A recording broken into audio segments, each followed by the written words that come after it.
Make sure to subscribe to our channel, join our Discord, and also follow us on Instagram so you always have the support that you need to really enhance your account and get yourself to the next level. Also, if you stick around until the end of the video, I'm going to show you how you can save a lot of money when you make in-game purchases in The Legend of Mushroom by getting some amazing cashbacks each time you purchase anything. Hello everyone and welcome to another video of the Sky channel. So this video is going to be a little bit of an updated spending guide where I'll go through some of the different things that I would recommend spending on and how some of the things have changed over time. Firstly, let's go to the privileges because this is where a bunch of amazing stuff exists where you probably want to spend a little bit of money. Skip all ads. I hope everyone has purchased that as well as the lifetime pass. Those are two things that are going to stick with you for the rest of your game time, so you definitely want to make sure you have these two active because the more days you play, the more days you benefit from it, and eventually it's going to become something that's going to give you a lot of benefit. The monthly card is nice. I'd say it's $5 for a whole month. It gives you a bunch of diamonds every day as well as an extra chance of the lamp robber and molten ruins and faster magic lamp unlocks, which is certainly great. So I would go ahead and purchase this even in the late game. It is something that's very helpful. Joyful farming. This is good if you like to steal a lot, which I don't. So in my case, I'm actually not going to be purchasing this because a lot of it relies on you stealing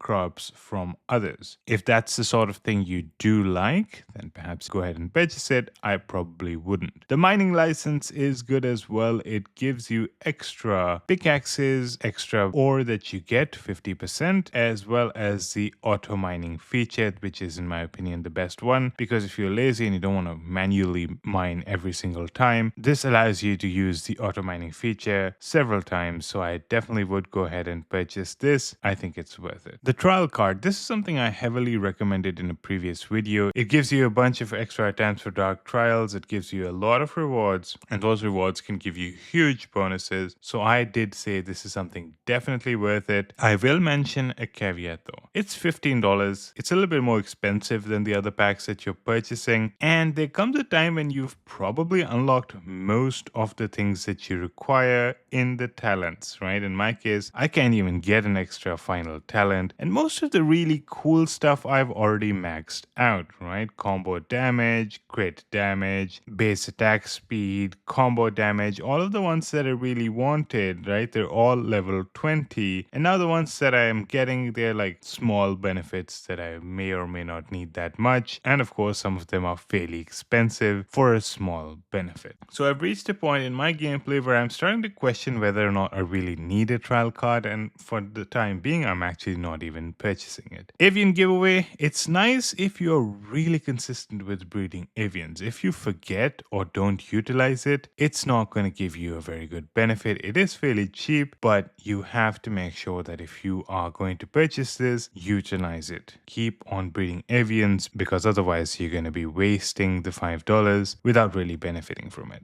Pal Feast Pass. I think this is good as well if you are consistently purchasing stuff from the Mystic Merchant and you get a bunch of these bonuses that are related to the Mystic Merchant and the workshop. In my case, again, I'm really not that interested in it for now because if you go into here, I've had these elite mixes and vitality essences that are actually stocked up for a while and they're not really going anywhere. And the reason is because I'm pretty much out of my seeds, and that's really where a lot of my stamina was being used. Without any seeds, a lot of my pals are actually not working, so therefore I have a bunch of the extra food that's not being consumed, making it not that worth getting that pass. Okay, the gifts. Well, I don't actually usually purchase any of these, right? I mean, there are certain offers there. I don't think a lot of them are really worth it, so I never actually purchased them. I could be wrong, but these are not stuff that I really think is worth spending money on. Outside of that, the thing that I do think is worth spending money on is in events, right? You want to get at least the single dollar and the $10 pack that gives you a bunch of those extra bonuses as you get certain points. I think you need 500 or 600 points before you get to the final one. And in that process of $11, you actually get a huge number of draws, which is absolutely worth it in my opinion. I would probably always get it because it just gets you so much closer to getting those 2 feather coins that you probably want to get from the events. It also gives you a chance of getting the Skyrider passes, which is helpful as well. Once you've gotten that, you want to see if you really want to get the mount, and if so, how you can get it at the cheapest possible price without overpaying. That's something I've already made a video on. Do check that out. That's probably going to guide you as well. But essentially, a lot of my money is either spent on these privileges or on events to get certain mounts, which might be helpful for my build. The mounts are great. Then I can purchase hammers as well. And of course, I can get feather coins and Skyrider passes, which I can then use in the Rush shop to get these mount stars or back accessory stars or certain new mounts that have come out, which might be helpful for me as well. And before we go, I want you to know you can save a lot of money in Legend of Mushroom using Aptoid and my promo code. Check out the video that I'm linking to this video that's going to go through the process with you, as well as share the latest promo code with you that's going to be in the title of that video. Keep in mind that you are limited to using my code up to 5 times every 30 days, but I've been told that there's a special promotion, so for October and November you can use my promo code 10 times every 30 days. So you want to maximize it by using it on the highest value purchases like $300 gem packs. And also keep in mind that if you see the option to add the promo code on checkout as well as in the AppCoins wallet, do add it in the checkout as well, because you want to make sure you're getting the bonuses on that particular purchase. But if you don't see it and you've already added it in the AppCoins wallet and you see the bonus already listed, there should be no problem. It just means that this particular purchase is using my promo code and is counting towards one of those 5 that you can use every month. Thank you so much for watching, and I hope to see you in the next one.